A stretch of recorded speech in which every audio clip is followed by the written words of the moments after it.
Hi friends, ನಾನಿವತ್ತು ಬೇಗನೆ ಮಾಡುವಂತಹ ಸೌತೆಕಾಯಿ ದೋಸೆನ ಮಾಡೋಣ ಅಂತ ಅಂದ್ಕೊಂಡಿದ್ದೀನಿ. ಬೆಳಿಗ್ಗೆ ನಿಮಗೇನು ತಿಂಡಿ ಮಾಡಬೇಕು ಅನ್ನೋ ಯೋಚನೆ ಆದರೆ ತಟ್ಟನೆ ನೀವು ಸೌತೆಕಾಯಿ ದೋಸೆ ಮಾಡ್ಕೋಬೋದು, ಸೌತೆಕಾಯಿ ಇದ್ದರೆ. ಅದಕ್ಕೆ ನಾನಿಲ್ಲಿ ಸೌತೆಕಾಯಿ, ಹಸಿಮೆಣಸು, ಕರಿಬೇವು ಮತ್ತು ಕೊತ್ತಂಬರಿ ಸೊಪ್ಪು ತೊಗೊಂಡಿದ್ದೀನಿ ರುಬ್ಬೋದಕ್ಕೆ. ನೋಡಿ ಇಲ್ಲಿ ಹಾಕ್ತಾಯಿದ್ದೀನಿ. ಫಸ್ಟಿಗೆ ಕೊತ್ತಂಬರಿ ಸೊಪ್ಪನ್ನು ಹಾಕಿ ಆಮೇಲೆ ಹಸಿಮೆಣಸು, ಕರಿಬೇವು ಹಾಗೆ ಸೌತೆಕಾಯಿನೂ ಸಹ ಸೇರಿಸ್ತಾ ಇದ್ದೀನಿ.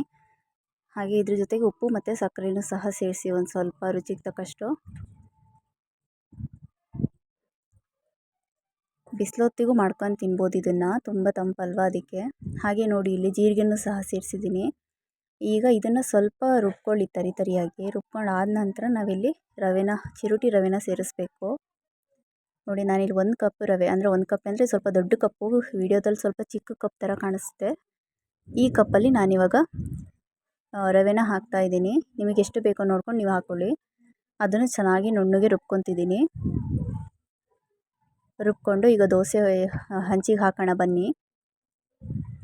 ನೋಡಿ ಫ್ರೆಂಡ್ಸ್, ನಾನಿಲ್ಲಿ ಹಂಚಿಗೆ ನೀರನ್ನು ಹಾಕಿ ಆಮೇಲೆ ದೋಸೆನ ಹೊಯ್ತಾ ಇದ್ದೀನಿ ಕಾಟನ್ ಬಟ್ಟೆಲಿ ಉತ್ಕೊಂಡು.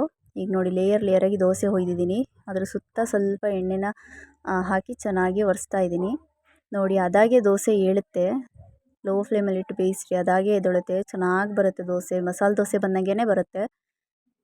ನೋಡಿ ದೋಸೆ ರೆಡಿಯಾಗಿದೆ, ಎಷ್ಟು ಚೆನ್ನಾಗಿ ಬಂದಿದೆ ಅಲ್ವಾ. ನಾವು ಅಕ್ಕಿ ಬೇಳೆ, ಉದ್ದಿನ ಬೇಳೆ ಎಲ್ಲ ಹಾಕಿ ನೆನೆಸಿರ್ತೀವಿ ನೋಡಿ, ಅದೇ ಥರನೇ ದೋಸೆ ಬರುತ್ತೆ, ತುಂಬ ರುಚಿಯಾಗಿರುತ್ತೆ.